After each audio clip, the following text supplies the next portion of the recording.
ربنا ظلمنا أنفسنا وإن لم تغفر لنا وترحمنا لنكونن من الخاسرين.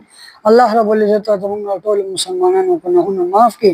الله رب العزت زموږ ټول مسلمانانو ګناهونه باندې قلم د عفو راکړي. الله رب العزت توبه په خپل دربار کې قبول او منظور کړي. الله رب العزت خیمانه خاتمه بالایمان کړي. الله رب العزت زموږ مسلمانانو بیماران پسپاتونو کې بیمار پاتې دي، په کورونو کې بیمار پاتې دي. الله رب العزت صحیح باندې په شفا کامله و نصیب کړي.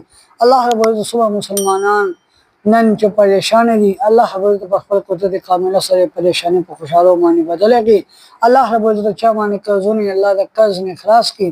الله رب العزت چا باندې څه قسمه مشکلی رب العالمین ته وت آسان کی. رب العالمین د نبی علیہ الصلوۃ والسلام نه ملګری صحابه کرام تعالی علیه اجمعین دغه بیبیان دغه اولاد الله رب العزت قبول نه نور اٹک کی درجات په جنت الفردوس کې بلند کی. موږ سما مشران کشران وفات شهید الله رب العزت کامل مغفرت نصیب کی. الله مغفرت کې نصیب کړي درجات په جنت الفردوس کې بلند کی. الله رب العزت جماعت علماء کرام حفاظت کی. الله رب العزت د صحیح منځ کول توفیق را نصیب کړي. الله رب العزت موږ ډېر عاجز یو، کمزور یو، ستا محتاج باندې ډېر خوشاله یو. الله رب العزت د مخلوق د محتاجینو پامن کې وساتي. الله رب العزت چا کورونه ني الله رب العزت خپل کورونه ورکړي. الله رب العزت چا کاروبار ني خسته کاروبار ورکړي حلالو. الله رب العزت حرام نه وساتي. الله رب العزت حلال یا نصیب کی.